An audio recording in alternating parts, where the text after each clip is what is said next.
Degree लेना और नौकरी लगना ही जीवन का लक्ष्य नहीं होना चाहिए। दिल्ली विश्वविद्यालय में हर घर ध्यान कार्यक्रम शुरू, श्री श्री रविशंकर रहे वहां मौजूद।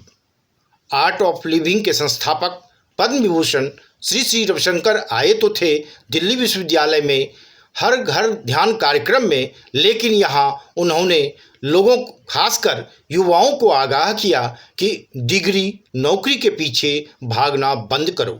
डिग्री लेना और नौकरी लगना ही जीवन का लक्ष्य नहीं होना चाहिए। जीवन को विस्तृत दृष्टिकोण से देखो, क्योंकि जीवन का विस्तारित दृष्टिकोण न होने पर ही लोग आत्महत्या की ओर बढ़ते हैं। श्री श्री रविशंकर दिल्ली विश्वविद्यालय द्वारा आज से शुरू हुए हर घर ध्यान कार्यक्रम में बतौर मुख्य अतिथि आए हुए थे।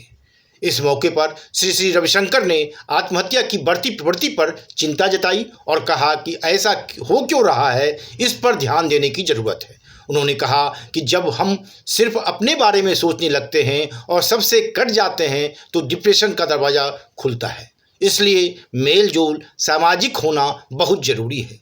हालात किस तरह बदतर होते जा रहे हैं, इसका अंदाज़ा इससे ही लगाया जा सकता है कि दुनिया भर में हर 40 सेकंड में एक व्यक्ति आत्महत्या कर रहा है। यूएस में पिछले साल 400 डॉक्टरों ने आत्महत्या की है। इसका कारण है कि हमने बहुत साल तक मानसिक आरोग्यता पर ध्यान नहीं दिया।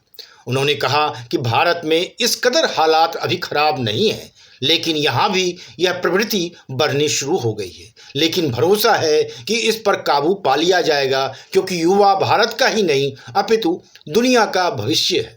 अमेरिका में नासा जैसी संस्था में 34% वैज्ञानिक भारतीय हैं। उन्होंने योग क्रिया की जरूरत पर बल देते हुए कहा कि यह दुनिया के 108 विश्वविद्यालयों में सुदर्शन क्रिया योग के क्रेडिट मिलते हैं, जिनमें डीयू भी शामिल हो चुका है। उन्होंने उपस्थित सभी लोगों से अनुरोध किया कि अगर कोई तनावग्रस्त व्यक्ति नजर आए तो उससे बात जरूर करें।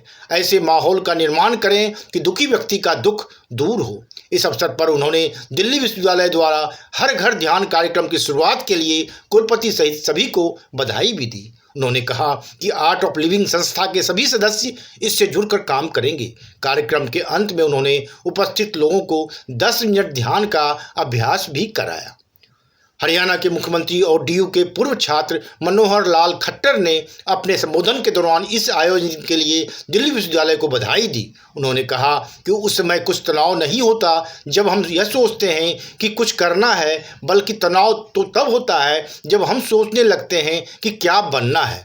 उन्होंने बताया कि 1972 से 1980 तक वह दिल्ली में रहे और यहीं से जीवन को देश सेवा की दिशा मिली। 1980 में आरएसएस का प्रचारक बनने के बाद कभी उन्हें तनाव नहीं हुआ। उन्होंने विद्यार्थियों को संदेश देते हुए कहा कि अगर प्रारंभिक जीवन में ही दिशा तय कर लोगे तो आगे बीमारियों से बचे रहोगे। उन्होंने कहा कि छोटी सोच की बजाय बड़ी सोच वाले रास्ते अपनाएं।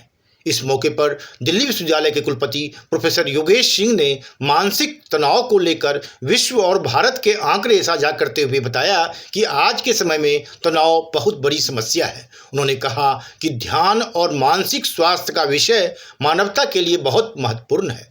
उन्होंने कामना करते हुए कहा कि भारत इसके द्वारा विश्व को निरोगी होने की राह दिखाएगा। इस अवसर पर दिल्ली विश्वविद्यालय गांधी भवन के निदेशक प्रोफेसर के.पी. सिंह ने सभी का स्वागत किया। कार्यक्रम के दौरान कुलपति professor Yogesh Singh, dean of colleges professor Balram पाणी, शताब्दी समारोह समिति की संयोजक प्रोफेसर नीरा अग्निमित्रा और कुल सचिव डॉक्टर विकास गुप्ता सहित विश्वविद्यालय के कई शिक्षक, अधिकारी, कर्मचारी और विद्यार्थी उपस्थित रहे। Bureau report, one day मैट्रम्स।